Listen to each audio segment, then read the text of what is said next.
So both chambers are actually working on these mini budgets because they have not been able to get to a budget agreement.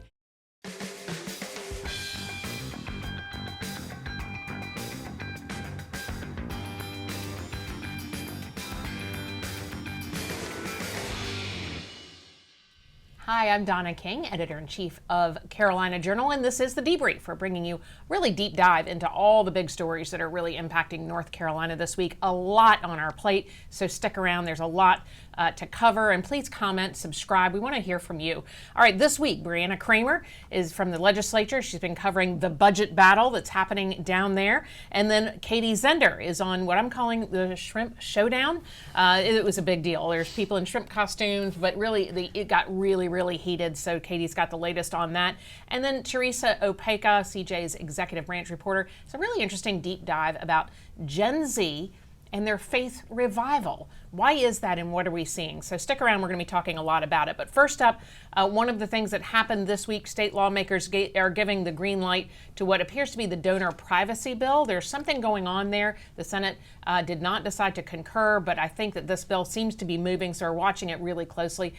This bill is really about putting some teeth in the existing law that would prevent government employees from compelling a nonprofit to release their donor list. This really is about, freedom of speech and your right to privacy when you donate to different causes. Stems back from the NAACP and the government trying to find out who was funding the civil rights movements. There's a deep history there, a lot more on carolinajournal.com if you want to read up on it. Plus, the state legislature passed a law that would allow some occupational licenses, things like realtors and things like that, to be reciprocal with our neighboring states like Virginia, Tennessee, South Carolina. Details on that bill are also on carolinajournal.com. That bill is currently before Governor Josh Stein, so we'll be following that for you. So there are some things moving. The big one, though, the budget. It's still brewing in the background. Brianna Kramer has the latest on a stopgap measure that the Senate is passing. Tell us about it. Yeah, so both chambers are actually working on these mini budgets because they have not been able to get to a budget agreement, and now we're at the end of June, and the July 1st deadline, that's the start of the new fiscal year for the government, and it looks like they're not going to be able to make that. So Thursday is actually their last day in session, and so they've been pushing all week long these mini budgets to kind of fund certain areas of government in the midst of budget negotiations that are going to last probably for months ahead of us. So what are we looking at now, time-wise? Yeah, so right now the Senate's bill, it would fund $5 billion for a variety of measures that they want to continue to provide funds for: education, Helene relief, or disaster funding. Just a variety of things that they want to be able to still get done besides the policy. So the issue between the House and Senate remains policy items like the tax cuts. The Senate wants to continue tax cuts and the House does not. And then the House wants more significant pay raises for state employees and teachers, but the Senate does not. So these are the dividing issues that have kind of caused a stalemate right now.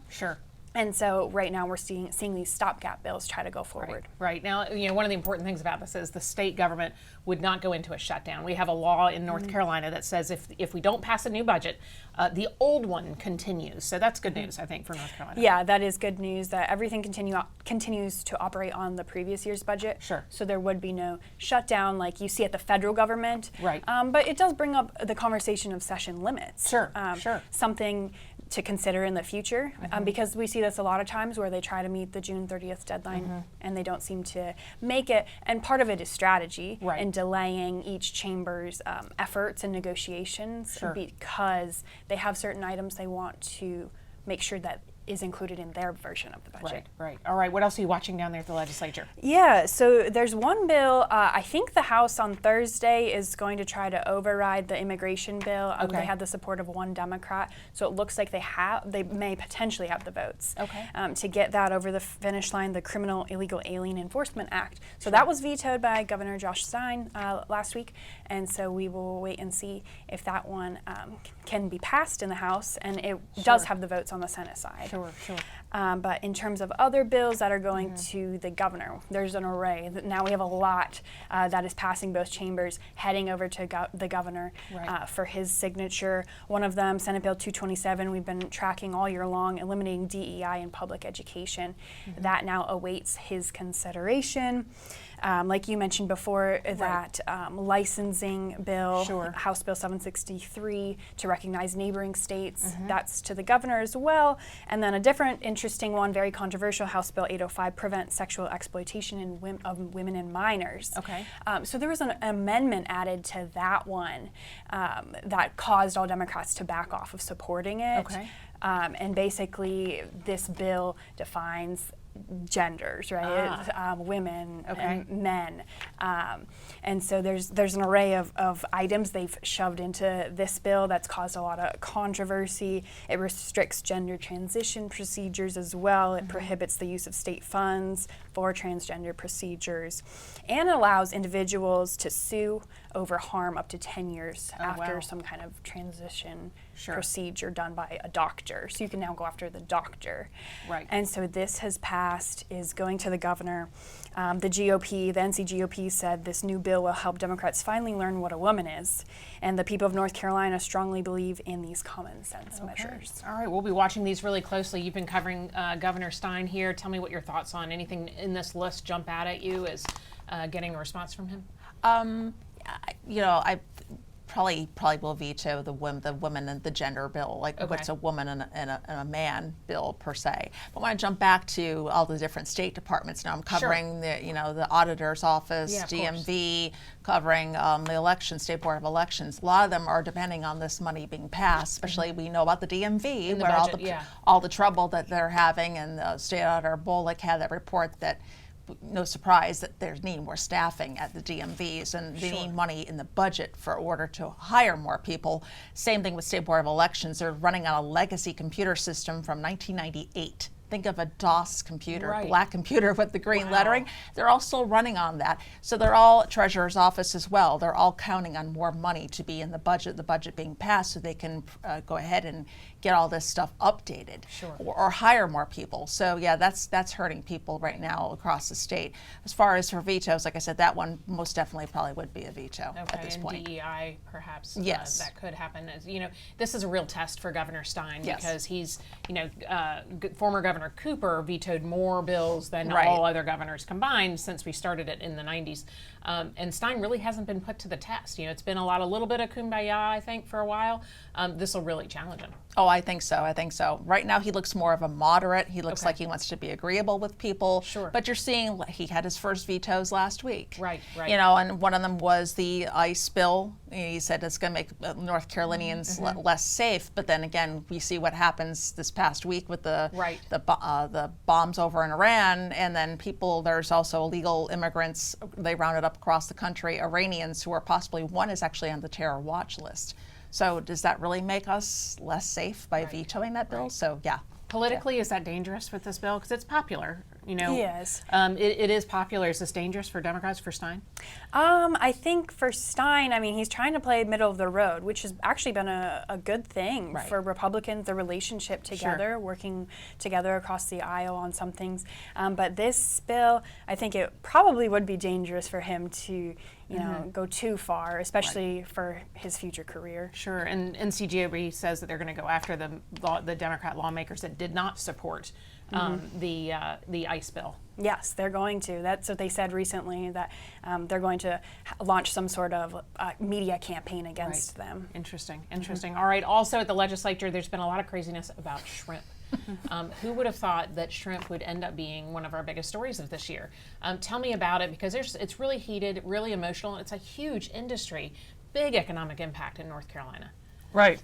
Yeah, so earlier this week there was a huge protest. A bunch of shrimpers from the coast came down to the General Assembly to protest House Bill 442 and 441. We're mainly focusing on 442, but these two bills kind of go together. And there was a press conference held by lawmakers and industry leaders on Tuesday to kind of talk about this bill. And so originally these started out as two completely different bills. House Bill 442 originally started out as a bill that was sponsored by Representative Frank Eiler. He's a representative out of Brunswick. quick. And this started out as a bill to expand the fishing season for red snapper and flounder in North Carolina. Sure. Because it's a very limited season. I think it's only a couple of days for each one. Really? Yeah. And then House Bill 441 started out as a bill to adopt the loggerhead turtle as the state saltwater reptile.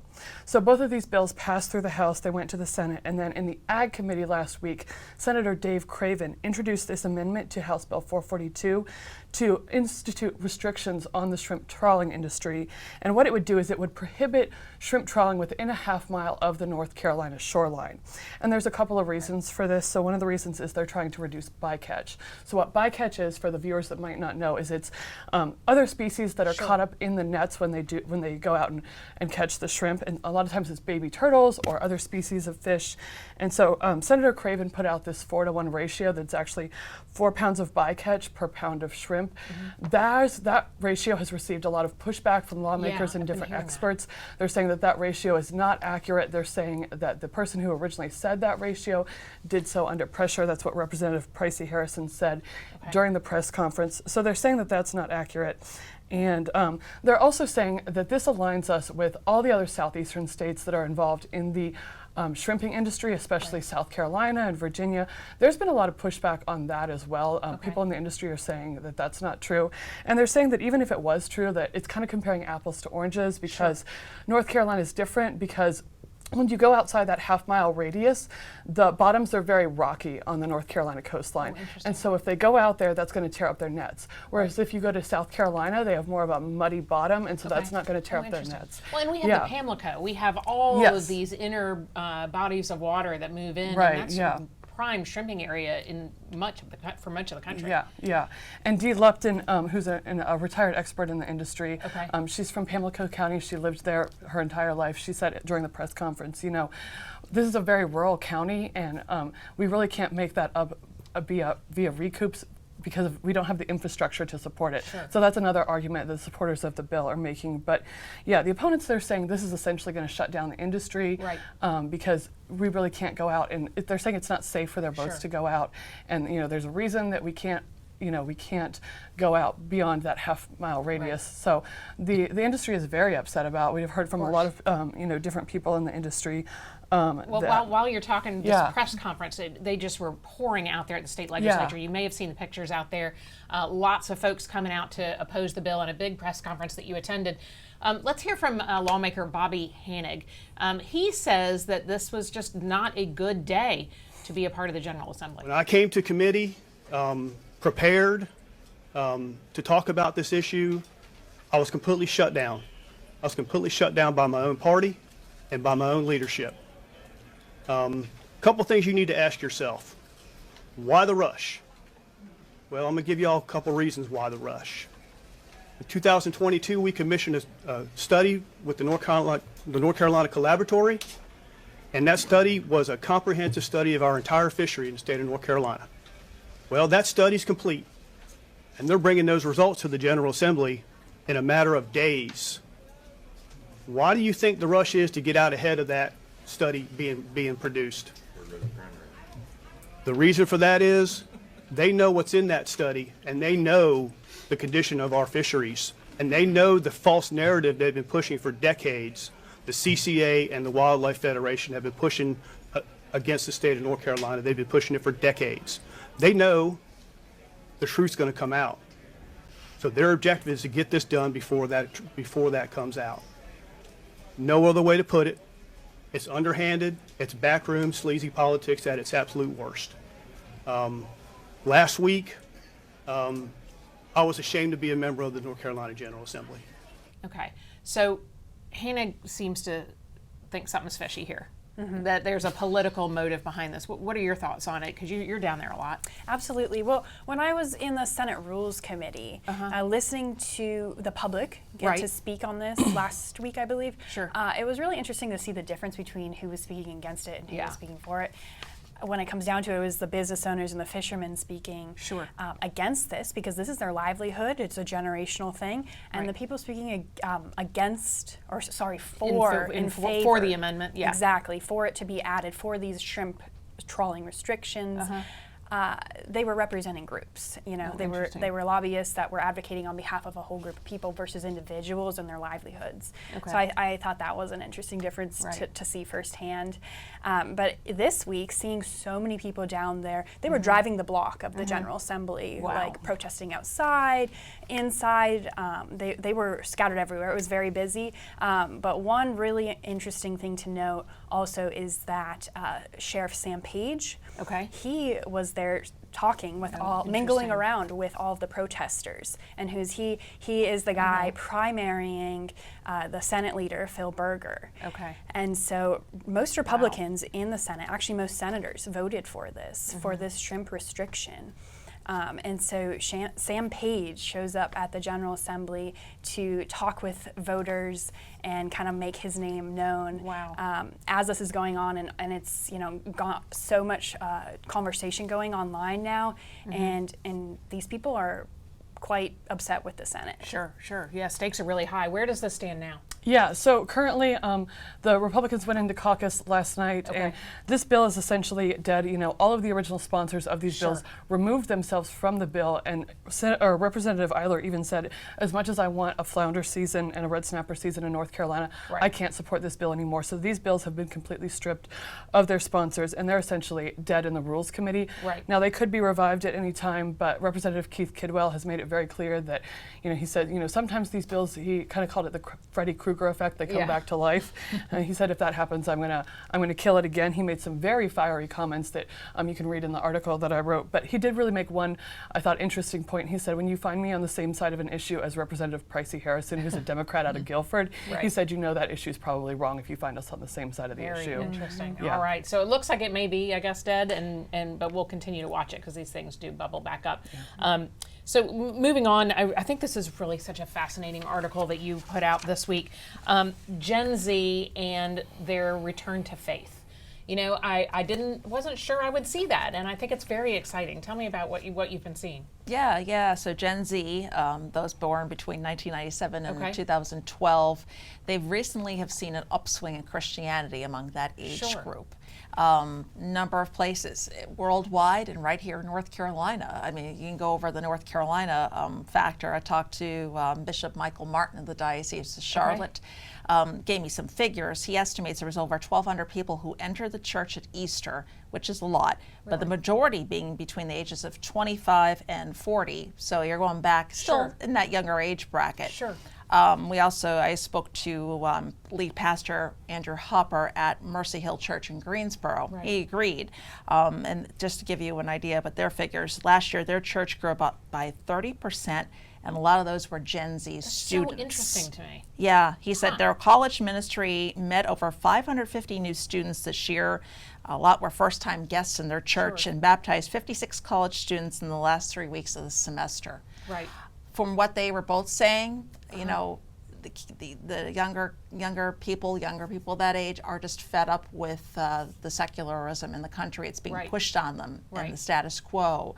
Harken back to, you've got all the stuff that happened in 2020. We had the pandemic. Everything was shut down. And suicide rates went up. We had a story about the North Carolina Fatality Task Force. They did a study. It was a really lonely time for a lot of these people back then, younger people at that time. No school, no sports, all of that. Not really any way to socialize besides maybe texting or maybe talking on the phone, although we know a lot of young people don't talk on the phone. They just text. So even on a national level and an international level, you've had BLM, the riots, all of that. Well, that's all backfiring, and they're rebelling against that, because they just want something with a deeper meaning. Bishop Martin and Pastor Hopper said, it's, you think, you want to go your own way, do your own thing, and yeah, it sounds great in theory, but these younger people are looking for something that has traditional roots, has meaning, something more in depth, like, okay, all this is right now, what's next, what's coming up? So they were looking at that. And took a look at a study too. We have a slate here. This is look at this graphic here. This really shows how things have changed over time. Tell me what you're seeing. Sure. So the study was entitled Quiet Revival, Gen Z Leads and Church Attendance. What study states that even though, and this was over in Great Britain, 39% of British public identify as Christian, number of young adults, including young men, is just rapidly growing off the charts in Christian churches. This is a global trend. It's not just the U.S. Yes, it's a global trend. So monthly attendance there rose from 8% in 2018 to 12% in 2024.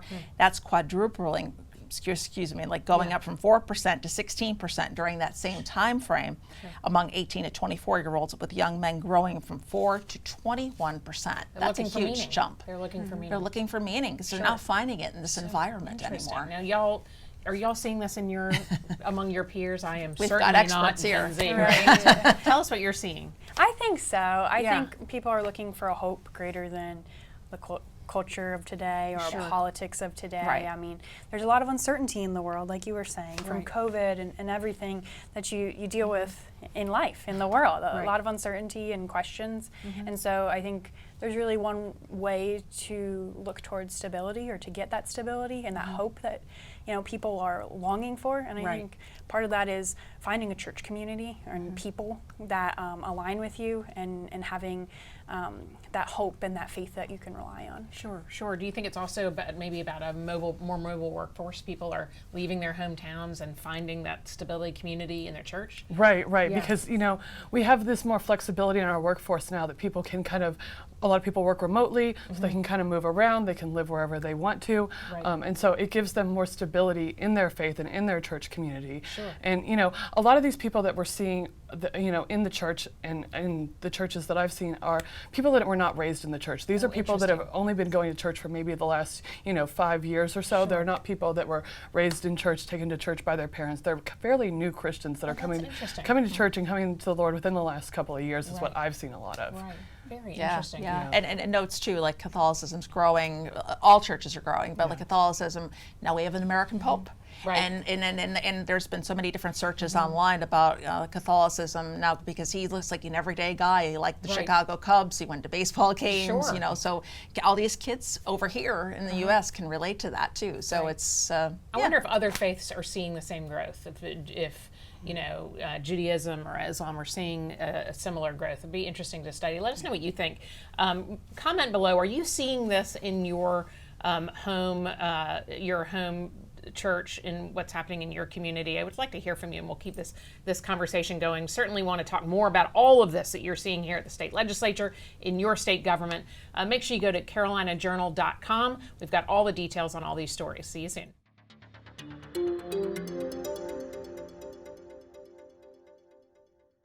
Did you learn something? Make sure you subscribe to Carolina Journal's YouTube channel and watch the Debrief every week, where we're going to be breaking down everything happening in your state government. And check out carolinajournal.com for the latest breaking news.